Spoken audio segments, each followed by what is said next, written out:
that was how it all ended.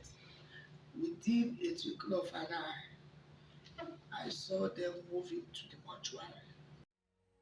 Obakwebezina na Chukwu nọ nso. Obakwebezina na Chukwu nọ nso. Onye na-ebakwebezina na Chukwu nọ nso. Onye na-ebakwebezina na Chukwu nọ nso. Napụta n'ime mkpa o. Napụta n'iru Juwe. Napụta n'ime mkpa.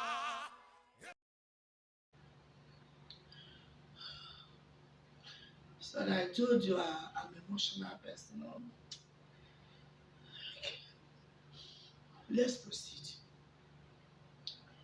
So I told my husband, and I didn't want to tell him the details. I was telling him that I needed to travel. He said, why? I cannot leave him. You can't just leave me like this and go. What is that? That is more important than my health. I said, okay.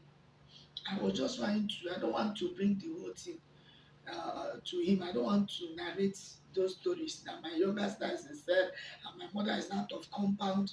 I don't want to tell him because of his health.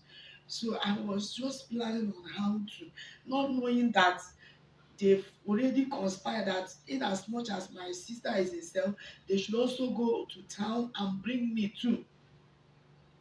So I was there that fateful night. My phone rang, and they used somebody I knew very well, all the way from Anambra State to Abuja, where I was staying with my husband. So I came out that night to answer my friend who has called me that he's in my place, so he doesn't know the exit gate and the rest of it. It was around past 8. I said, why? He said, yes, he needed to see me and all.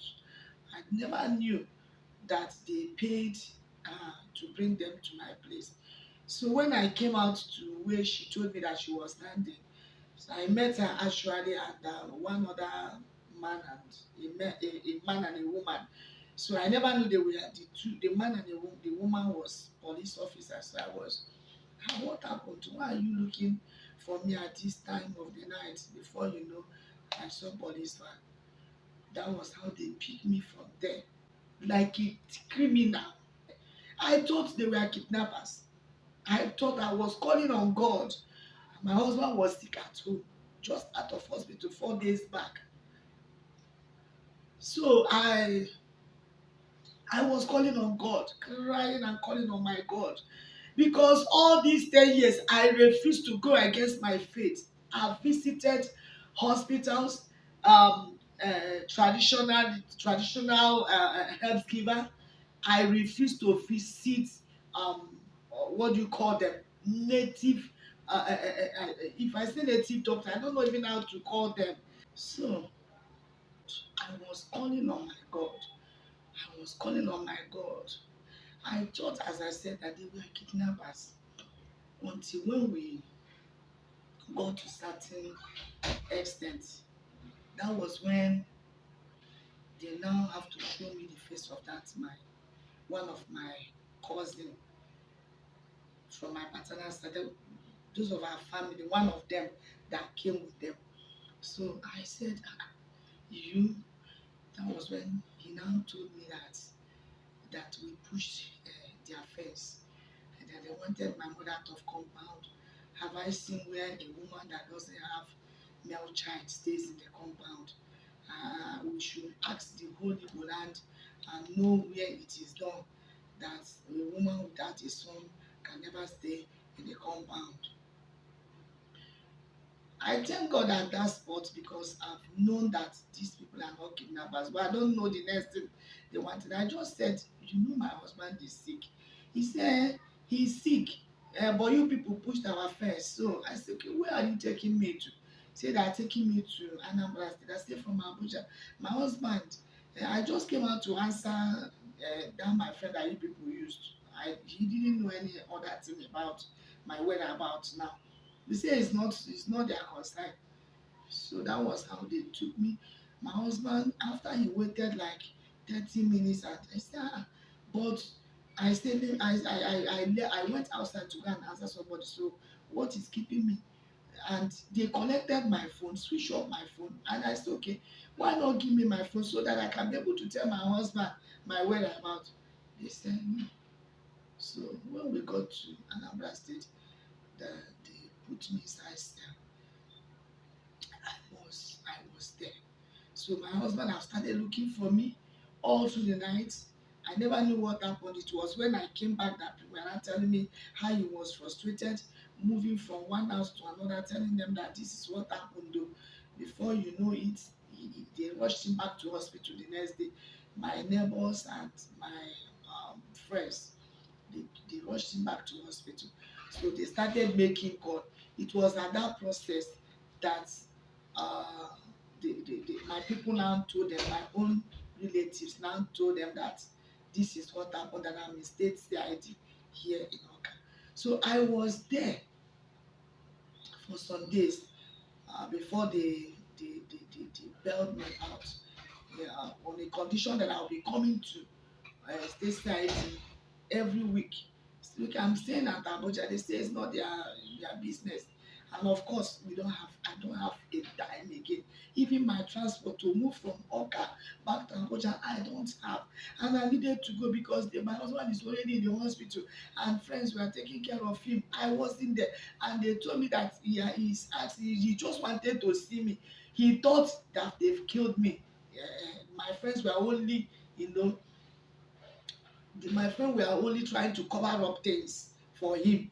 So I needed to source for funds and I came back to town. I met him at the hospital. I narrated everything to him.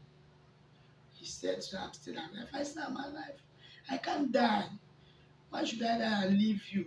This is what happened. He said, who did it?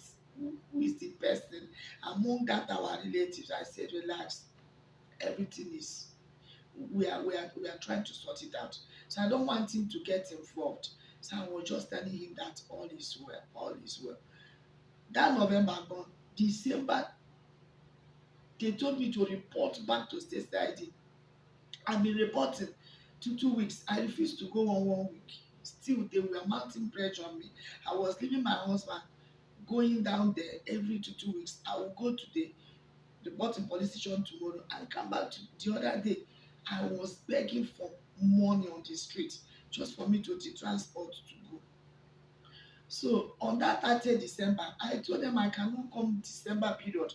Already I've started seeing that sign again that we might go back to hospital. So I was praying. I was believing God that we are not returning back to hospital. They now call me that if I don't come that 30th, they will come back to Abuja and arrest me the second time, and I wouldn't want that to happen again. So I told him and he said, okay, since they say 30th, you will go on 29th. 30th, you report there. By 31st, if it's possible, you come back.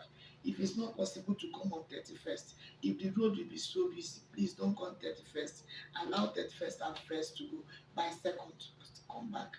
That was our agreement. So I traveled on 29th of December that year. I traveled on 29th. So on 30th, we reported. No, on 30th, they said we are not, the kinsmen want to look into the matter, not the police. We are reporting, we are having meeting with the kinsmen on the 30th. That was what they told me when I came to the village, that they've told the police that they want to handle it.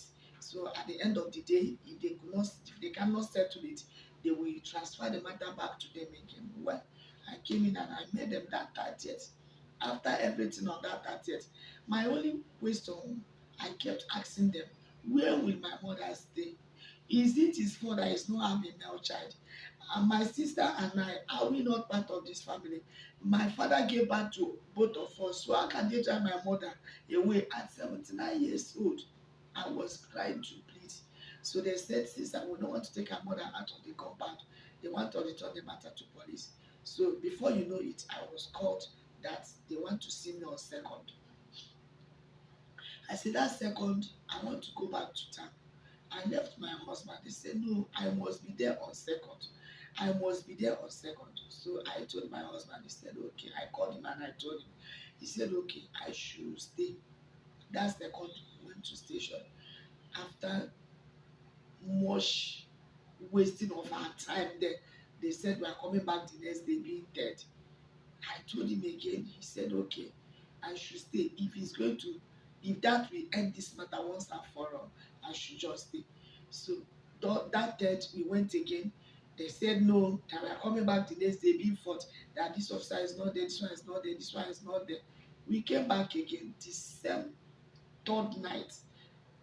They called me that they rushed my husband back to hospital. So I left on fourth morning. I could not go back to that station. I could not go back again. I was going on the road. They were calling me that I should come back. I said, I will not. They say if I don't come, that they are going to come. I say, you can come. You are free to come. I cannot leave my husband again and continue staying there.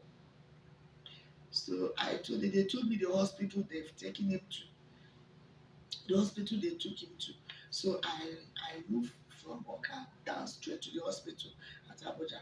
I got there in the night. So I met my husband. He was totally down. When I came in, someone that was sick, no food, nothing. The wife is not there too.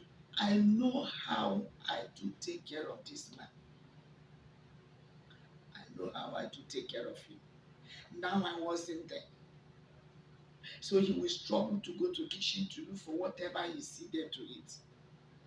Before you know, they rush him to that hospital. So I met him at the hospital. He asked me, did they put you in cell again? I said, no, they didn't. It was just come today, come tomorrow. He said, because he was down like this, that was why they were suffering me this way. So that was all he said. I was trying to tell him to calm down, that everything will be okay. Friends, that was the last my husband said. The next thing I saw was him battling for life in my presence. Not up to 30 minutes, I was screaming, calling help, doctors, nurses, please help me. And he bowed out.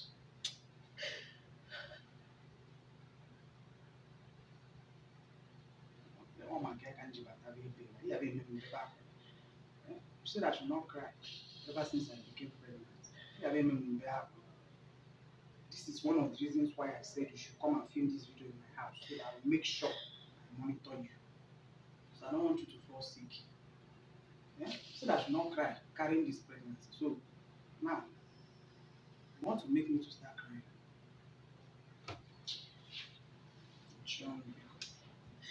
Chanya.